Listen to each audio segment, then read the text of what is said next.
आज इस वीडियो में हम बात करने जा रहे हैं क्लास 10th की वर्कशीट 6 जो कि डेट 16/7/2021 को डायरेक्टरेट ऑफ एजुकेशन की तरफ से आपके लिए आई है। इसका टॉपिक है circles related terms and statements of theorem. यानी इसमें हमें सबसे पहले सर्किल के बारे में जानकारी दी गई है और सर्किल रिलेटेड टर्म्स और उससे संबंधित वृत्त और उससे संबंधित जो है टर्म्स यानी जो बातें हैं उसके बारे में बताएगा कि किस चीज़ को हम क्या कहते हैं, यानी उससे संबंधित चीज़ों के नाम एंड थ्योरम्स। और जो हमने पीछे थ्योरम पढ़ रखी हैं 8वीं क्लास में 9वीं क्लास में, उन थ्योरम्स के बारे में बात की है। सबसे पहले बात आती है कि सर्किल होता क्या है। आपने बहुत देखा है, बहुत सारे सर्किल देखे हैं, जैसे कि फॉर एग्जांपल जो हमारी बेंगल होती है, बेंगल भी एक सर्किल की तरह की होती है। ऐसे ही जो सिक्के की सरफेस है, सिक्के का सरफेस, वो भी कॉइन का सरफेस आपने देखा है। वो कॉइन का सरफेस कैसा है? सर्किल है। तो डेफिनेशन इसमें बताइए सर्किल की कि a circle is a closed curve. Circle क्या है? यह एक बंद वक्र है। Whose all points lie in the same plane, जिसके सभी बिंदु कहाँ लाई करते हैं? एक ही प्लेन में लाई करते हैं। Are the same distance, are at the same distance, और वो क्या हैं? एक बराबर दूरी पर हैं। फ्रॉम ए फिक्स पॉइंट, एक निश्चित पॉइंट से। द फिक्स्ड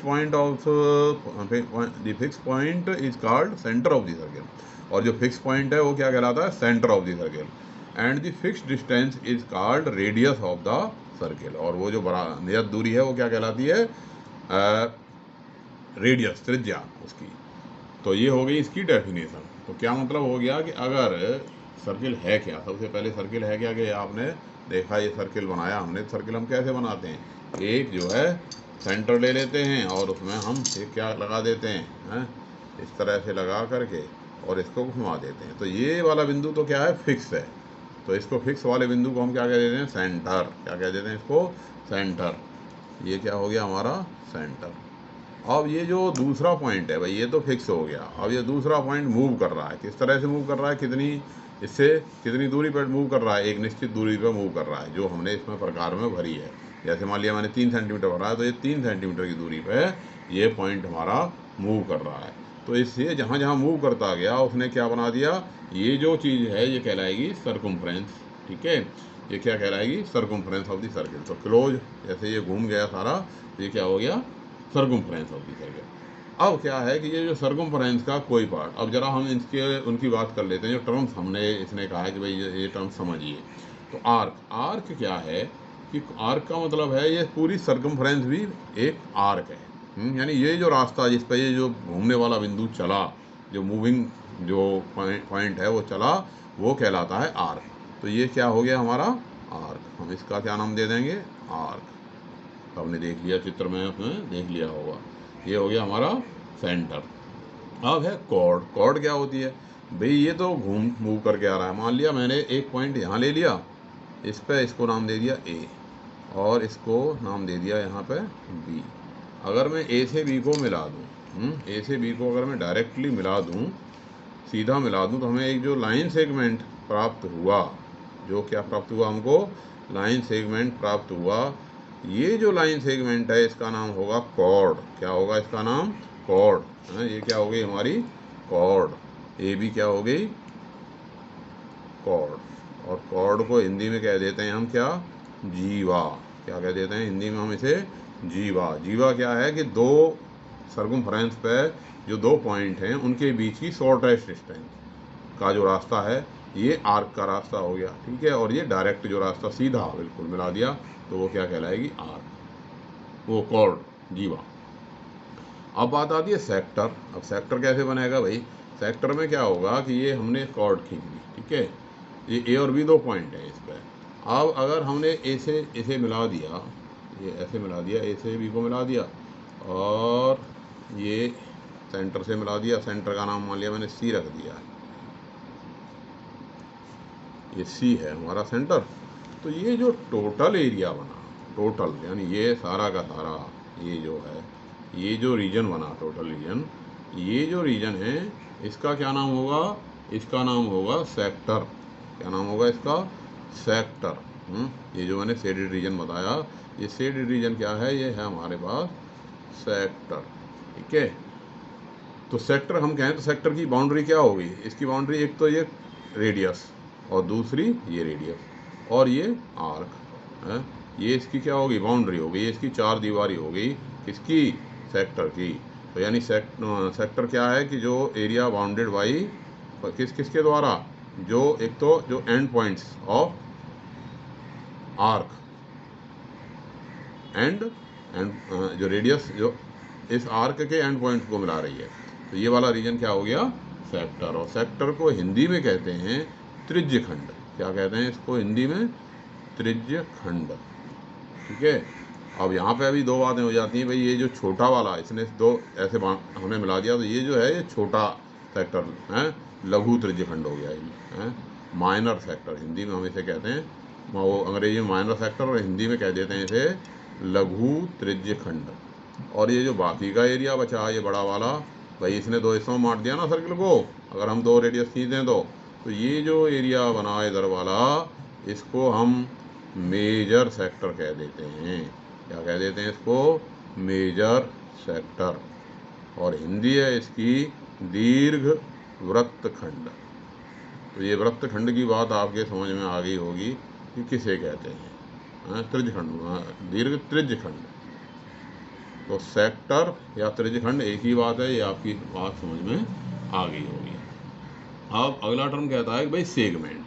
अब सेगमेंट में थोड़ा अंतर है। सेगमेंट में क्या है कि ये जो हमने जीवा मिलाई थी, ठीक है, मैं इसको डिफरेंट कलर से जैसा कि इसमें दिखाया गया है कर देता हूँ। ये रेड पेन है मेरे पास, इस रेड पेन से मैं ये जो केवल इतना एरिया जो लाल काले से हो गया, ये जो इतना एरिया जो है ये यानी किसके बीच का, यानी आर्क और कॉर्ड के बीच का जो एरिया, या हिंदी में कहें तो त्रिज्या, वो जीवा और चाप के बीच का एरिया, ये जो एरिया हुआ ये एरिया हमारा कहलाएगा क्या, सेगमेंट। अब क्योंकि ये इसने भी दो हिस्सों में बांटा, तो ये हमारा कहलाएगा कौन सा सेगमेंट, माइनर। माइनर यानी छोटा, माइनर सेगमेंट। हिंदी हो गई लघु वृत्त खंड, लघु वृत्त खंड। और ये जो बाकी का बचा हुआ एरिया हो गया, चलिए इसको मैं यहाँ पर नीले पेन से सेट कर दूँ। तो ये मैंने नीले से सेट कर दिया, ये बचा हुआ एरिया बना। नीला अच्छे से नहीं चल रहा है, चलो पीले से कर देता हूँ। तो ये जो एरिया बचा ये वाला येलो से, ये जो एरिया बचा सारा, ये क्या है, दीर्घ बड़ा वाला है, मेजर सेगमेंट। ये एरिया क्या हुआ, मेजर सेगमेंट। और हिंदी हो गई इसकी दीर्घ वृत्तखंड। तो इसमें जितना बताया है वो बात आपकी समझ में सारी आ गई होगी कि ये चारों टर्म्स क्या होते हैं। सेक्टर क्या होता है, रेडियस क्या होती है, रेडियस क्या है, इसके इस सेंटर को सर्कमफ्रेंस से मिलाने वाला लाइन सेगमेंट। और कॉर्ड क्या है, दो इनको मिलाने वाला, दो पॉइंट जो सर्कमफ्रेंस पे हैं उनको मिलाने वाला पॉइंट, उनको मिलाने वाला लाइन सेगमेंट कॉर्ड। तो ये चारों चीज़ें आपकी समझ में अच्छे से आ गई होंगी। अब ज़रा इसके बारे में उन्होंने कुछ चीज़ें और बताई हैं सर्किल के बारे में, कुछ थ्योरम्स जो हमने 9th क्लास में करी थी उनको रिवाइज किया है इन टर्म्स को बताने के बाद। पहली बात बताई है, पहली प्रॉपर्टी बताई है कि equal chords of circle subtend equal angles at the centre. ये मान लिया इसका सेंटर है और अगर दो कॉर्ड बराबर लंबाई की हैं, मान लिया ये एक कॉर्ड मैंने 3 सेंटीमीटर की खींची, चार जो है, चलो ये मैंने 2.5 सेंटीमीटर की खींची थी एक कॉर्ड, ठीक है ना, ये मैंने 2.5 सेंटीमीटर की एक कॉर्ड खींची और मान लिया इसको नाम मैंने दे दिया AB, और एक दूसरी कॉर्ड मैंने CD खींची और उसकी भी लंबाई कितनी है, 2.5 सेंटीमीटर है, ठीक है। तो उसकी भी लंबाई कितनी ले ली मैंने, 2.5 सेंटीमीटर लंबाई ले ली। ये एक कॉर्ड मैंने CD बना दी यहाँ पे,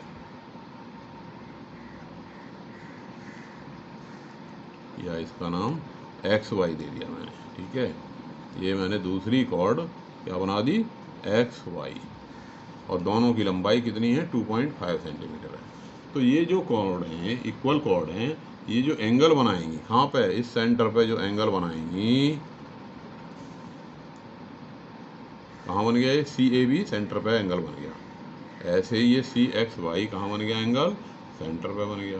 तो ये थ्योरम कह रही है कि भाई ये जो दोनों एंगल होंगे कौन कौन, इसका प्रूफ भी आपने किया होगा कि अगर ये AB इक्वल टू XY है, यदि AB इक्वल टू XY है, if AB equal to XY then angle ACB equal to angle XCY।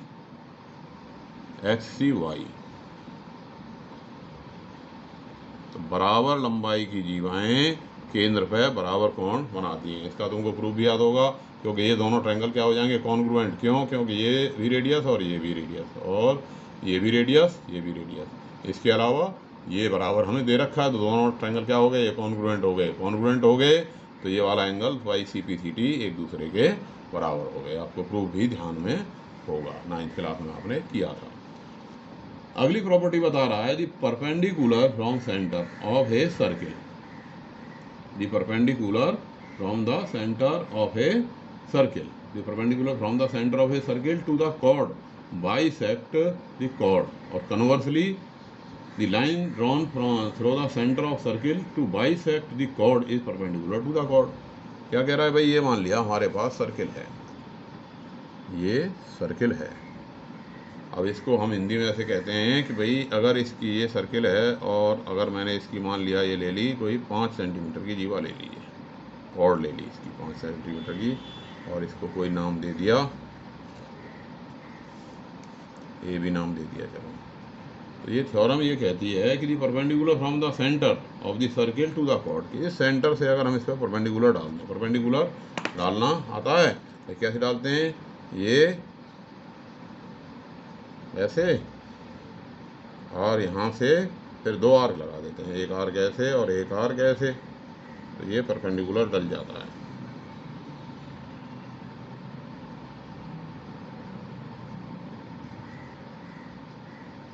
इसकी आधे से ज़्यादा लंबाई लेकर के दोनों आर्क खींच देते हैं, तो ये जो लाइन सेगमेंट बना ये क्या हो गया, परपेंडिकुलर हो गया। अब ये जो परपेंडिकुलर डालेंगे अगर हम कहाँ से, सेंटर से टू द कॉर्ड हैं, तो ये इसको 2 बराबर भागों में बांटेगा। ये क्या करेगा, इसको मान लिया इसने P पे काटा, तो AP बराबर PB होगा। एक बात, दूसरी बात देख लेते हैं, देखो चेक करके देख लेते हैं, अभी उन्होंने डाला 2.5 सेंटीमीटर के आगे ना, बिल्कुल एग्जैक्टली 5 सेंटीमीटर खींच दी डाई की। इसका उल्टा कहें कि अगर हमने मिड पॉइंट लिया होता ये 2.5 पे और इसको मिलाते तो ये एंगल हमारे क्या आ जाते, 90 आ जाते। क्लियर होगी बात कि नहीं, कि भाई केंद्र से जीवा पर डाला गया लंब जीवा को 2 बराबर भागों में विभाजित करता है। या इसका उल्टा कि अगर हम किसी जीवा के मध्य बिंदु को केंद्र से मिला दें, यदि किसी जीवा के मध्य बिंदु को केंद्र से मिला दिया जाए तो डाला जो यह रेखाखंड जीवा पर लंब होगा। ठीक है, ये दूसरा स्टेटमेंट आपकी समझ में आ गया होगा। तीसरा कहता है कि equal chords of circle, congruent circle are equidistant from the center. Conversely, chords of equal chords are equally if they are equidistant from the center. अब ये क्या कहता है कि भाई ये सेंटर है मान लिया और 2 जीवाएं बराबर हैं, ठीक है, जैसे अभी इस वाली फिगर में ये दोनों जीवाएं बराबर हैं, तो इन दोनों जीवाओं की सेंटर से जो डिस्टेंस होगी, मान लिया C से मैं परपेंडिकुलर डाल दूं किस पे, इसका नाम मैंने लिख दिया, परपेंडिकुलर कौन होता है, जो इसका मिड पॉइंट होता है। ठीक है, अभी ये बात बताइए, ये जो है यहाँ पे 3 किए तो 1.5, ये परपेंडिकुलर हो गया। इसको मैंने नाम दे दिया ABP, इसका मध्य बिंदु P, और XY के मध्य बिंदु को मैंने नाम दे दिया R। अब अगर मैं ये मिला दूं यहाँ से C से इस R को मिला दूं तो ये परपेंडिकुलर होगा इस पे, और C से P को मिला दूं तो ये भी क्या होगा, परपेंडिकुलर होगा। ठीक है, तो ये कहता है कि अगर जीवाएं बराबर हैं, कॉर्ड्स की लंबाई बराबर है, तो इनकी perpendicular distance from the centre बराबर होगी। ये आप नाप के देख सकते हो, ये क्या आएगी, बराबर आएगी। ठीक है, तो यानी समान लंबाई की जीवाएं केंद्र से समान दूरी पर होती हैं। या इसका उल्टा भी सच होगा कि अगर जीवाओं की लंबाई, अगर जीवाएं केंद्र से बराबर दूरी पे हैं तो उनकी लंबाई समान होगी। क्लियर हो गई है तीसरा पॉइंट। अब एक चौथा पॉइंट कहा है, the angle subtended by an arc eight the centre is double the angle subtended by it at any point on the remaining part of the circle. क्या कहता है यहाँ इसमें कि भाई अगर किसी सर्किल में, अगर किसी सर्किल के किसी आर्क के द्वारा, ये इसका हमने सेंटर को सी कह दिया, ठीक है। अब ये कहता है कि भाई ये मान लिया हमने एक आर्क ले लिया, इसको ए बी कह दिया। अब ए बी ने सी पे जो एंगल बनाया, ये ए है पॉइंट, ये मेरा बी पॉइंट है, और मैंने ये पॉइंट ये मिला दिया सी से बी और सी से ए, ठीक है। तो ये कहाँ बना, ए बी के द्वारा किस पे बना, ये एंगल सेंटर पे बना। अब इस बचे हुए सेगमेंट में, बचे हुए सेगमेंट में कहीं भी मिला दो, यहाँ मिला दो, यहाँ मिला दो, किसी भी पॉइंट पर मिला दो। मान लिया ये मैंने यहाँ पे ए बी सी डी यहाँ मिला दिया ये, तो ये कहता है कि भाई ये जो एंगल बनेगा कौन सा, ए डी बी, कौन सा एंगल, ये ए डी बी, ये आधा होगा कौन से एंगल का, ए सी बी का। ये एंगल बनेगा ए सी बी जितने का है उसकी तुलना में ये एंगल इसका क्या होगा, हाफ होगा। हम इसको चेक करके देख सकते हैं, नाप के देख सकते हैं कि ये एंगल इसका क्या होगा, हाफ होगा। इसका रीजन क्या है, रीजन भी समझ लीजिए, आपने 9th में किया होगा, भूल गए होगे तो बता देता हूँ। तो देखिए ये हम अगर इस लाइन को मिला करके आगे बढ़ा दें, 9th में आपने किया होगा और हो सकता है कि 9th में, देखो ये वाला एंगल जो सी डी ए है, ये एंगल सी ए डी के बराबर होगा। क्यों होगा, क्योंकि ये रेखा सी ए और सी डी दोनों क्या हैं, रेडियस हैं, बराबर हैं। तो उन बराबर समान भुजाओं के सामने का कोण भी बराबर होता है। इसी तरह से ये वाला जो एंगल होगा कौन सा, सी डी बी बराबर एंगल सी बी डी होगा, ये वाला एंगल इसके बराबर होगा। क्यों होगा, क्योंकि ये सी बी और सी डी दोनों ही क्या हैं, दोनों ही क्या हैं, रेडियस हैं, ठीक है कि नहीं। तो अब ये एंगल जो है इधर वाला, मैं नाम मान लिया यहाँ पे, मैंने एक्स दे दिया, तो ये एंगल एक्स सी ए जो है, ये वाला एंगल इस एंगल के और इसके दोनों के जोड़ के बराबर होगा, और ये आपस में बराबर हैं।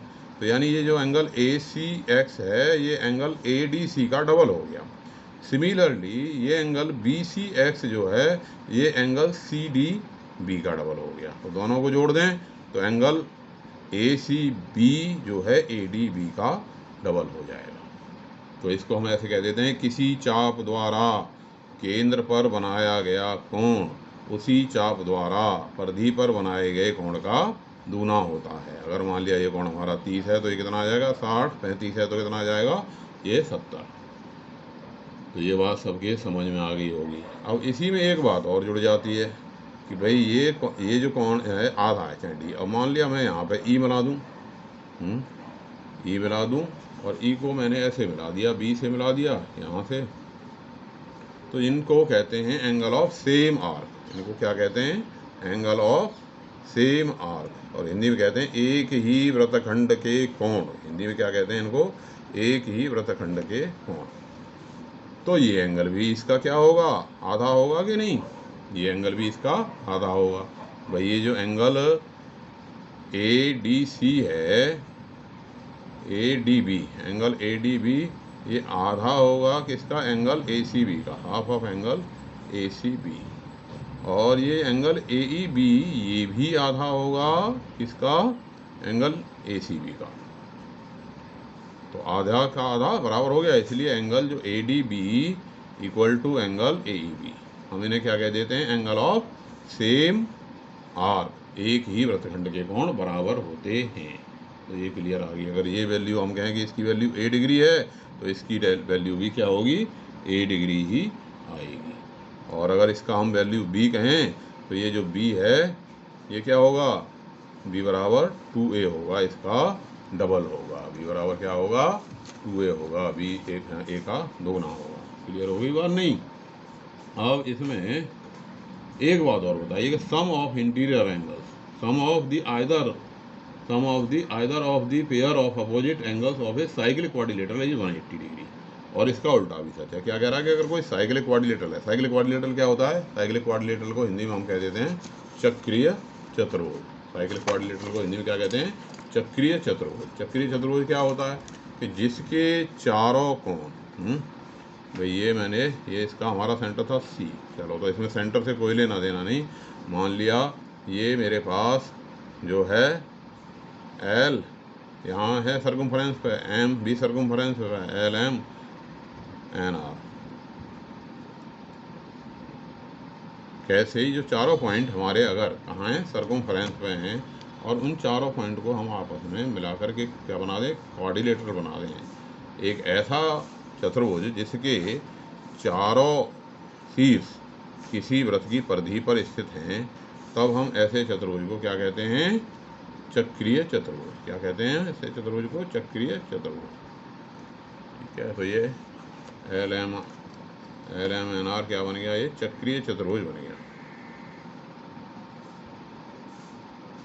तो इसमें कहा है कि अगर ये जो चक्रीय चतुर्भुज होगा उसके अपोजिट एंगल सम्मुख कोण होगा, जैसे एल प्लस एंगल एन बराबर 180 होगा, और angle M plus angle R, इन दोनों का जोड़ भी क्या होगा? 180 होगा। या इसका उल्टा भी सच है कि अगर अपोजिट एंगल का सम 180 है, तो हम जो अगर कोई सर्किल खींचेंगे तो वो उसके चारों शीर्ष से होकर के जाएगा, यानी वो चक्रीय चतुर्भुज होगा। क्यों होगा? जरा ये बात भी समझ लेते हैं। इसका रीजन क्या है भाई? कि अगर हम मिला दें इसको, मान लिया एल से हमने सी को मिला दिया ये, और सी से एन को मिला दिया ये, तो अब ये वाला जो एंगल है एम, ये क्या होगा? इस वाले एंगल का आधा होगा। ठीक है, ये वाला एंगल इस वाले एंगल का आधा होगा, क्योंकि ये कहाँ बन गया? केंद्र पे, और केंद्र पे बना कोण परिधि पे बने कोण का दूना होता है। और ऐसे ही ये वाला जो एंगल होगा इधर वाला, ये किसका डबल होगा? ये इसका डबल होगा। ठीक है, अगर ये एंगल ए है तो ये एंगल कितना होगा? 2a हो जाएगा इधर, और ये एंगल बी है तो ये एंगल कितना हो जाएगा? 2b, और 2a प्लस 2b कितना हो गया? 2a प्लस 2b दोनों कितना हो गया? 360। तो इसलिए a प्लस b कितना आ गया? 180 डिग्री। 9th क्लास में आपने ये प्रूफ किया था। तो अगर a और b का सम 180 डिग्री आ गया, तो चतुर्भुज के चारों कोणों का जोड़ क्वाड्रिलेटरल के ऑल द फोर एंगल्स का सम कितना होता है? 360 डिग्री होता है, तो 180 हो गया। तो बाकी L plus, so that angle L plus angle N भी क्या आ जाएगा? 180 डिग्री आ जाएगा। तो इस तरह से अगर आपने ये सारी बातें समझ रखी होंगी, तो ये जो क्वेश्चन हैं बड़े आसान से क्वेश्चन हैं कि भाई इसमें पहले में पूछा है कि दी longest chord of circle is, सबसे बड़ी जीवा किसी वृत्त की सबसे बड़ी जीवा कौन होगी? भाई जीवा कैसे बड़ी, सबसे बड़ी कब होगी? जब अगर हम मिलाते जाएं तो जो सेंटर से पास होने वाली जो जीवा होगी वो, भाई जैसे इसकी ये है, ये जीवा है, अब ज्यों ज्यों ये सेंटर की तरफ चलते जाएंगे तो ये जो है जब सेंटर से पास होगी तो वो लॉन्गेस्ट होगी। उसके बाद फिर ये घटना शुरू कर देगी। अगर हम यहाँ से पास हों तो ये जो है सबसे बड़ी होगी। ये मान लिया पी क्यू नाम है इसका, तो ये पी क्यू लॉन्गेस्ट होगी। तो जो व्यास, इसका नाम क्या हो गया? व्यास। तो व्यास जो होती है वृत्त की सबसे बड़ी जीवा होती है। क्यों होती है? बात समझ में आ गई? क्योंकि जैसे जैसे हम सेंटर की ओर बढ़ते जाएंगे तो ये जो दूरी है बढ़ती जाएगी, और इससे जैसे जैसे दूर होते जाएंगे ये दोनों के बीच की दूरी घटती जाएगी। चित्र में आपकी बात समझ में आ गई होगी। दूसरा क्वेश्चन क्या कहता है? Is the region between the chord and corresponding arc. तो ये वाला रीजन कौन सी होगी डेफिनेशन? कि भाई ये जो रीजन क्या बताया था अभी, इसका नाम सेक्टर है, कि आर्क और रेडियस के बीच का जो एरिया है दैट इज सेक्टर, जो बिल्कुल शुरू में बात बताई थी। तीसरा क्या कह रहा है? कि sector of a circle is a region. Sector क्या होता है? सेक्टर वो एरिया होता है। अच्छा, दूसरा क्वेश्चन है is the region between chord and its corresponding arc. Chord और आर्क के बीच का, यानी कॉर्ड और आर्क के बीच का, ये कॉर्ड और ये कॉर्ड और ये आर्क के बीच का जो रेड से मैंने शो कर रखा है, इसका क्या नाम है? सेगमेंट। और हिंदी में इसका क्या नाम है? वृत्तखंड। ओके। ऐसे ही तीसरे में पूछा है कि sector of circle is the region between the radii joining the end points of the arc to the circle and क्या आ जाएगा आर्क ऑफ द सर्किल। यहाँ पे ये जो सेक्टर है, सेक्टर क्या है भाई, इस आर्क के एंड पॉइंट को मिलाने वाली रेडियस और इस आर्क के बीच का जो एरिया है वो कहलाता है सेक्टर। अब क्या कह रहा है चौथे क्वेश्चन में, in the given figure B O C is a diameter and A B equal to A C. क्या कह रहा है भाई, इसमें बी ओ सी कोई डायामीटर है। चलो हमने ये बी ओ सी डायामीटर खींच दिया, यहाँ ओ नाम दे दिया इसने सेंटर को, और ये इसने एक डायामीटर खींच दिया बी ओ सी। क्या नाम दे दिया इसका, बी ओ सी, ये डायामीटर हो गया। और ए बी ए सी के बराबर है, और ए बी ए सी के बराबर है, जैसा कि चित्र में दिखाया गया है इस तरह से है। ये ए बी और ए सी बराबर है, ए बी की लंबाई ए सी की लंबाई के बराबर है। ये ए बी और ये ए सी दोनों की लंबाई बराबर है, यानी ये वाली भुजा इसके बराबर है। तो फिर पूछ रहा है कि एंगल ए बी सी कितने का होगा, ये वाला एंगल कितने का होगा। बिल्कुल सिंपल भाई, ये वाला एंगल कितने का, 180 का। तो ये वाला एंगल कितने का हो गया, 90 का। क्या कारण, अर्धवृत्त में बना कोण समकोण होता है, ऐसे कह सकते हो, या ऐसे भी हो सकते हो कि ये एंगल जब 180 है तो इसका आधा 90 का हो गया। अब ये और ये दोनों बराबर हैं, बी और सी दोनों आपस में कैसे हैं, बराबर हैं। मान लिया इसको हमने x कह दिया तो ये भी x हो गया। तो अब x प्लस 90, तीनों का जोड़ कितना होगा, 180, यानी 2x बराबर 180 माइनस 90 बराबर 90 डिग्री, यानी x की वैल्यू कितनी आ गई, 90 डिग्री। तो ये जो वैल्यू आई, इसलिए एंगल ए बी सी कितने का आ गया, 90 डिग्री का। पूरा आप डिटेल में लिखोगे इसको, जैसे जो मैंने समझाया है। पांचवा क्वेश्चन क्या कहता है कि if the chord A B and C D of congruent circle subtend equal angle, कि अगर दो जीवाएं केंद्र पर बराबर कोण बना रही हैं तो उनकी लंबाई क्या होती है, बराबर। जो अभी मैंने डिस्कस किया था कि अगर केंद्र पर जीवाएं एंगल बराबर बना रही हैं तो उनकी जो है लंबाई बराबर होगी। यानी कौन सा ऑप्शन ठीक हो गया हमारा, 5 का ऑप्शन हमारा, ये A B equal to C D, A B equal to C D, ये वाला ऑप्शन हमारा ठीक हो गया। तो सही ऑप्शन छांटने वाला क्वेश्चन हो गया ये।